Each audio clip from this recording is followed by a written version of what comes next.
The Scramble Light, a faster way to get across campus, facilitates the possibility of accidents and confusion for students that are waiting to cross, causing students to be stuck out in the middle of the light when it changes.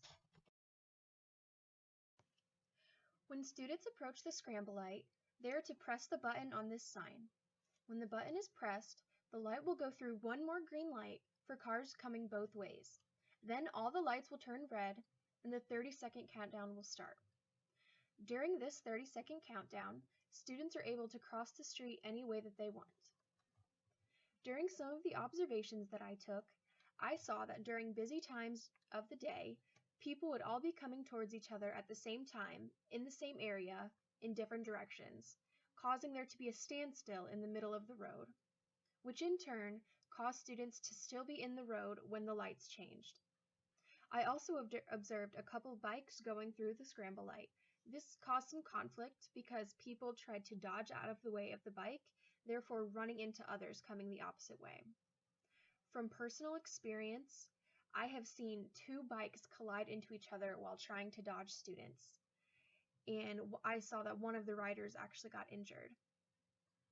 I conducted a couple of interviews on students who said that they use the Scramble Light frequently, and here's what John and Kirsten had to say.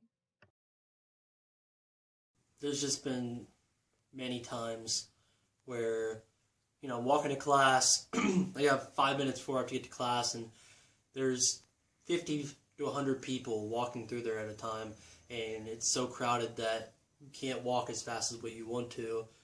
I've been late to class before because of it. There's also a problem with bikers and stuff too. They kind of go through there, and it's like I said before, it is crazy and chaotic. One time I was walking and there were so many people that a bike was coming towards us and we almost couldn't get out of the way in time because there's not any room to get around the bikes.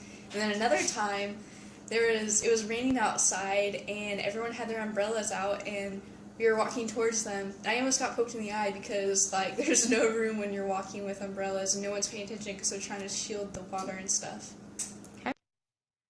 From what John and Kirsten said in their interview, there were two main problems that stuck out. And these two problems would be 1, too many people coming from all directions and running into each other, and 2, bikes being in the way of the walkers and causing them to run into either people or other bikers.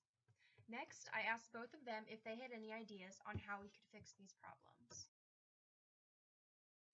Yeah, I'd say probably adding maybe another crosswalk that might go right in the middle of the intersection, diagonally, or just adding some arrows or just certain, areas that, bikers are supposed to use this crosswalk, walkers use this crosswalk, just some way to organize it just a little bit better. Back to the bike reference, I think it'd be kind of cool if they added a bike lane or trail or something across the Scramble Light so you don't have to be in the way of the bikes when you're going across. From what we've heard from both John and Kirsten's ideas to help make the Scramble Light better, one idea has stuck out in both. This is the idea that there should be a crosswalk put into the crossing. There could be a crosswalk specifically for bikes, and if you're going one way, you stay on the right, and if you're coming from the opposite way, you stay on your right. A similar crosswalk could be added for walkers. It could function the same way that a regular street would, with each direction staying to the right side of the crosswalk. Arrows could also be added to help ease confusion. In conclusion, from the interviews that I conducted and the observations that I took, I feel as if the solution of adding in a crosswalk to help ease the confusion and add safety will lessen the risk of any accidents happening throughout the Scramble Light.